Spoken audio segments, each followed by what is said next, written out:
Well, hello everyone. Welcome back to the vlog. It's Monday and I am out and about freezing my arse off. I didn't realize it was so cold today. I had to go to the recycling bin because I had a bunch of cardboard, but I got there and the recycling bin hasn't been emptied and it is stuffed. We have recycling pickup at the house, but I have more cardboard than would fit in the recycling bin. So I had to find another recycling bin, but it's full. Then I went to Goodwill. Had a truck full of stuff for Goodwill. That felt good to get rid of that. Then I came to the consignment store because I have a bag, whoa, to drop off. But the sign is up that they're not taking consignment today. I've had some people ask about the consignment store. I have not taken much into the consignment store at all in the past year because, like most places, due to staffing issues, there were many days where they weren't taking anything. And I still have boxes in the basement that I was going to take in from like old inventory that I never did because, you know, they weren't taking it. The stuff that I have taken in and the few times I've been in is my own stuff, not like reselling stuff. What's in the basement now, I think they would take some things, but a lot of stuff they wouldn't take. So that's why I kept it. And now why I'm thinking like, well, you know, I can get a little bit of this back on eBay and make myself stressed out from eBay. I had 3 auctions end yesterday, and everybody paid right away. So I was able to box that up, get those out. So that was great. And then, you know, I was only going to do like a few auctions every week. I ended up putting 8 auctions up. I'm like, crap, why are you doing this to yourself? Because that means next Sunday when they end, hopefully they will end with bids and everybody will pay, but that's going to be, you know, a while to box that up, but whatever. I've gone from, do I really want to collect all this stuff and just have it in the basement, or should I just move it out of here? The thing with that is, for me, is the taxes. Obviously, you claim taxes on earned income. And I'm going to attempt to do my own taxes this year.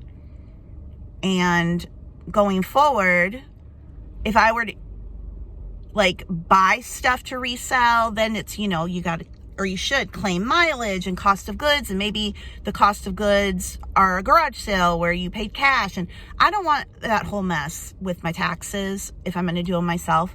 It's one thing when I had a CPA do it, but I really don't want to do that. So I'm like, but if I can kind of clear out what I have, I can do the taxes on that, okay, because I'd just be claiming eBay fees, eBay shipping, and a small cost of goods. Honestly, maybe not even claiming the cost of goods. I don't know. I mean, I probably would. Why wouldn't you? Because you would get a deduction, but I don't know. It's just, I'm confused, but I don't know. My plan was like, I'm going to collect all this stuff because it's, you know, collectible. And then I go down to the basement. I'm like, what am I doing? There are things I want to collect. Don't get me wrong. But do I want to collect the stuff I schlepped from other people's estate sales that I originally had gotten to resell? I don't think so. Anyway, so that's eBay. I'm also annoyed today because of comments on the internet. I put up a video yesterday on my other channel, which I changed. I'm not going to just talk about self-publishing. I want to talk about all streams of income. So I changed it to my semi-retired life and did a video explaining semi-retirement. First of all, someone straight away, don't you depend on your dad's money to take care of you, and what are you going to do when he dies? First of all, what? Who leaves something like that? But no, I don't rely on my dad's money. I make a lot more money than my dad does. Not that it's anybody's business. I am his full-time caregiver. And if I couldn't work and if I didn't have the income I had, we would have to find a way to probably make it on his income, or I'd have to apply to be a carer and have the state pay me a very small amount just so we could get by. So thankfully, no, I don't have to rely on his income. He couldn't rely on his income to live where we live and pay the bills that need to be paid. When I say my dad gets a Social Security and pension, I think people think, woo, pension, you're living the high life. He retired in 1985. The pension hasn't changed since 1985. The way it worked was early retirement. John Deere offered him a deal where you take early retirement now, and we will pay you the pension amount plus the Social Security that you will get. And then when you turn 65, or maybe he took it at 62, it was different back then. Then they would deduct the amount that Social Security paid him, right? So he's been getting the same amount since 1985. And, you know, things are a little bit more expensive now. Fortunately, he has amazing health insurance, which is a big part of expenses. But, yeah. So I just thought that was like, wow. And then are you prepared for when how are you going to take care of yourself when he's gone? Sometimes I don't know what people think when they're typing. Like, did you think about that? Like, read it back and say, is that really something nice to say to somebody? I don't know. Then another person was like, doesn't semi-retired just mean you work part-time? Which that rubbed me the wrong way. Sometimes comments don't about me, but that one rubbed me the wrong way because I'm like, did you not listen to where I said at the moment I don't have to work unless I want to? I mean, I consider that semi-retired. Part-time to me is 20 hours a week. I don't work 20 hours a week. I don't have to work 20 hours a week. The work I'm doing now is because I want to grow my income for retirement. For when my dad's dead, apparently, and I'm all alone in the world and need money. I don't know. Those two comments just rubbed me the wrong way. This thing, like, you know, I share about business and finances and some things, but I've always, you know, told you that, like, I keep the main source of my income private just to keep things private. I don't think it's anybody's business, all the numbers. I've never felt that. Some people do. Some people come on, they give it all the numbers. But I just don't. That's why I keep my Amazon book income private, because I want to keep something for myself, you know, and then people get all judgy. So anyway, those two comments were fine. Then the other comments are in real life. What are you doing in your hair? You see somebody, you know, what are you doing with your hair? What's going on with your, oh my God, mind your own business. I don't know why people, especially women, are so obsessed with other women's hair. Like, unless I put it out there, it's no one's business. I know I've said this before, but the news station used to do these Q&As every year on air. And the director of the station, he always said, the thing that they get the most comments about, and this was back when people phone called and mailed letters, were the female anchor's hair.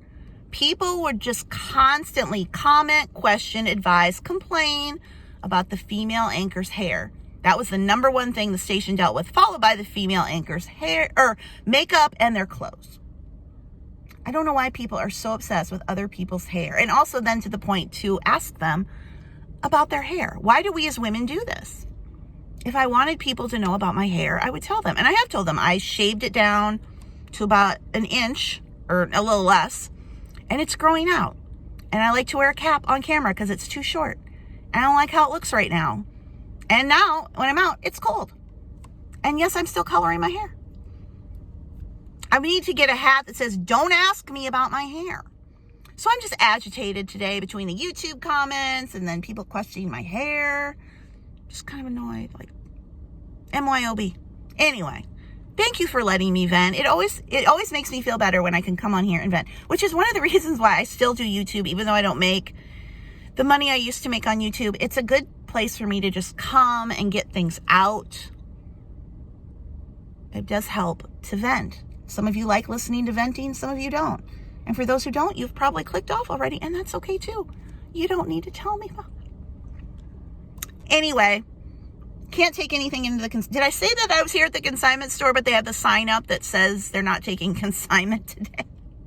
That was the whole reason I turned the camera. I was like, I can't take my consignment in today. So can't take the consignment in.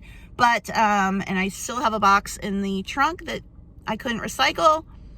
I got the Goodwill stuff done. So I guess now I will go to McDonald's and get my dad a frappe. And then we'll go home. And I will show you what I put up for auction this week over on eBay. That'll be interesting to show you that.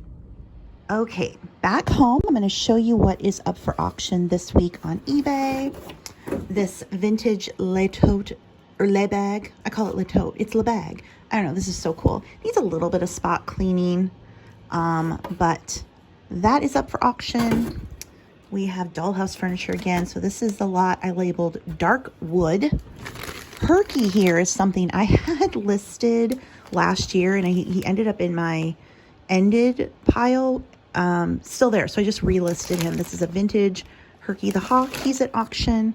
This vintage Pepsi soft-sided cooler up for auction. This is a lot of more pieces from the G.I. Joe playset. That map alone has sold for $50. And then just a few other pieces from it. So that's auction. Then another lot of dollhouse furniture. This I listed as white metal. These are metal pieces, except this one is painted wicker. We've got that. And then these little gold chairs.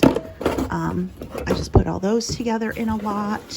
Let's see here. Woo. Then another lot of dollhouse.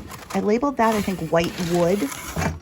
Although the tub is metal in the toilet. The pink fabric. And then this little coffee mug I picked up last week. I decided to list that. There's not too much Dale Evans, Roy Rogers stuff on eBay. So I put that up for auction. It's vintage. Let's see if anybody wants that. But yeah, that's 1, 2, 3, 4, 5, 6, 7. Oh, 8. The bag is 8. The bag is 8. So yeah, all this is up for auction this week. I do have my eBay store linked if some of you guys are interested in looking. So yeah, feels good to get stuff out. I don't know. I've gone from wanting to be a crazy hoarding collector to now wanting to get rid of everything again. I'm never satisfied, always changing my mind, but that's okay. I'm allowed. You know what sounds like fun to do on a cold, miserable day? Bake cookies. I'm going to bake my peanut butter chocolate chip cookies, which is just the Nestle Toll House recipe. The only thing I do different is I add in a spoon of peanut butter, and then I use a mixture of the semi-sweet, the milk chocolate, and the peanut butter chips. Otherwise, it's just the Nestle Toll House cookie recipe. You get on the back of the package, although I cut that off. So I actually had to Google the recipe to get it, but I'm going to make big scoops too. So I'm going to use this, the muffin scoop, and make big ol' honkin' cookies. Because number one, that sounds delicious, and also that means I'm not having to make as many trays and it goes faster. So yeah, and I took my Invisalign trays out so I can eat some cookie dough. So that's all the information you're getting. So the idea that I could make jumbo cookies and I would have to bake fewer cookies, no, because only 6 cookies fit on the tray, where normally I could get 12. So still gonna have to do the same amount of sheets, but that's okay. What do you guys think? And I did these, we're in for 10 minutes. So that's the other thing. Normally I'd bake them for 8. You know, it's hard to make sure you don't burn the bottom, but also get it cooked. So we'll have to do a taste test and see, won't we, boys? Won't we? What are you guys doing? Oh, are you up to mischief and mayhem? Oh no. Now what's under there? A toy? All right, let me go find a stick. This is a look. These are those light reflecting glasses. I've realized that using the computer and wearing these is a big help because I've been doing so much computer work that my eyes started to twitch. Has that ever happened? They're like just twitching out of control, and it's because of screen time. And now because I set it, it's doing it again. And it's a mess in the back. I have spent the past 2 nights working on my taxes, and I finished filing them. Yes, I did my taxes myself. I used TurboTax Intuit, the self-employed sole proprietor option.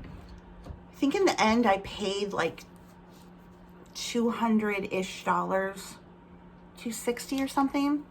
I normally paid my accountant $210 to do my taxes, but he retired. And I was like, ugh, I don't want to find somebody else. So I thought, I'm going to go on here and I'm going to try to do it myself. If I get to the point where I feel like I can't, I'm not. But it has a lot of safeguards in place. You can have people look at it. It'll run like a auditing thing through it.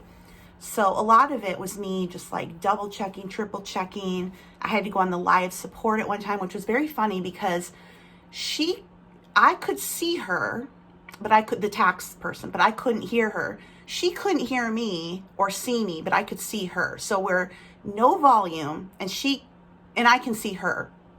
But she was just like, ah, the whole time. She was so nice. So I was stuck in one part, and I'm like, what is this? And she's like, yeah, the IRS just changed the name of it, so we'll just take that out. So anyway, that was all the help I needed. And then you like can sign up for, if the government was to come back and say, what is this? They'll help you answer those questions. So I just felt that there were the same safeguards in place that when I did use my accountant, because I would do the same thing with him. Like I, give him permission that if IRS came back and said, hey, he could handle it. So it seemed to have that same protection. It was very confusing because my Amazon KDP, YouTube, and Draft to Digital, which is another place that I publish ebooks, those are all royalty payments, and royalties are taxed differently than regular income. So I spent probably like an hour trying to enter this income into regular income when it was actually royalties. So that was a learning curve, but I finally got that straightened. But then I have another source of book sales called Ingram Spark that sells paperback copies to distributors. Those, number one, aren't royalties, and they also don't issue a tax form. So I'm like, what the heck? So then I had to enter that in manually, just based on what they paid me. eBay, I didn't make enough to get a tax form, so I just had to enter that in manually. What was the other thing? Oh, some affiliate marketing, just like miscellaneous. So I put that in manually. And then, so I had 3 manual income entries, 3 royalty entries, and then expenses. Well, something I didn't realize that my accountant did was he put the expenses under each source of income where he would just put them somewhere. I would just give him my expenses every year. I'm like, there you go. Well, I didn't know that you had to assign your expenses to this certain royalties. I thought they just all went in at once, or income. So then I had to go through and I had to figure out, like, where am I going to claim my cell phone? Where am I going to claim software that I use for books? So entering all those in. Then, of course, it asks you a bazillion questions about, do you have a farm? Did you buy a cow this year? How much does your car weigh? I mean, I'm like, what in the heck? But anyway, so I got all through that. It scanned it, it checked it, and I'm getting $100 and some back from the federal government. I was set to owe like $6,000 before I entered in my health insurance payment and my home equity loan interest. Then I did make tax payments throughout the year. I do quarterly tax. So once I entered all of that in, it was like, whoop, now we owe you. I'm like, awesome. So yay, but I still owe the state. But anyway, of course, then that tripped me up. I'm like, why are they giving me money back? Shouldn't I owe? But yeah, all the deductions and the fact that I was paying, because I hadn't entered that in until the end. And then the number just went, boom, oh, thank you, you've given us money. Plus, then it gave me the sheets to pay this year quarterly income tax, which is what helps you avoid a huge bill at the end of the year, unless you are like, start making a ton more money.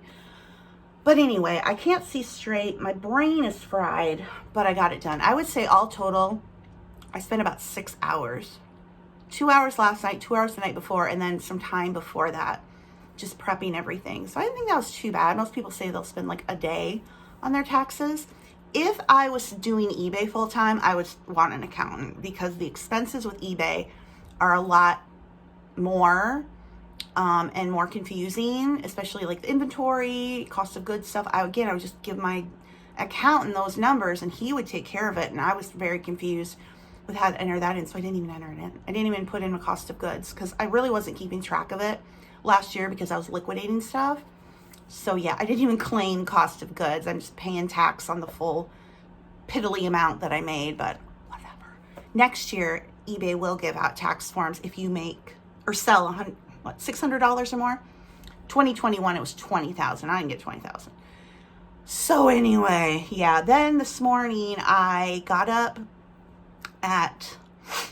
my dad got up about 8:30. So then I got up, help him take the dogs out another time. I'm like, I'm just going to lay back down. I laid back down. I watched some stuff on my phone, I'm just laying in bed, relaxing. And then I fell asleep again. And then I didn't get up until 12:55. How embarrassing is that? Although, then I got up and I had a message from the hospital. My dad's having carpal tunnel surgery on Friday. Thank God, finally. It's a minor procedure, but you still got to go through the pre-surgery stuff and all this. So I'm on this very long phone call with the nurse telling her all the stuff. And she's like, okay, so you need to be there at 5:45 a.m. She's like, yeah, actually the reception area isn't even open until later.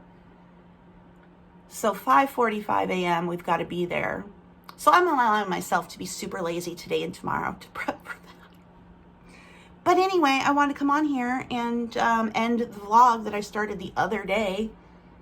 Get it up so it'll be up Friday for you. And yeah, now I'm already starting to work on next year's accounting stuff, doing that. So anyway, that is what's been going on. If you liked this rambly, venti vlog, give it a thumbs up. That's all I got for you. I'll see you in the next one. I'm tired. I slept forever last night and I'm still tired and my brain is fried. Thank you, IRS. But anyway, thank you guys for watching. I will see you in the next one. Bye.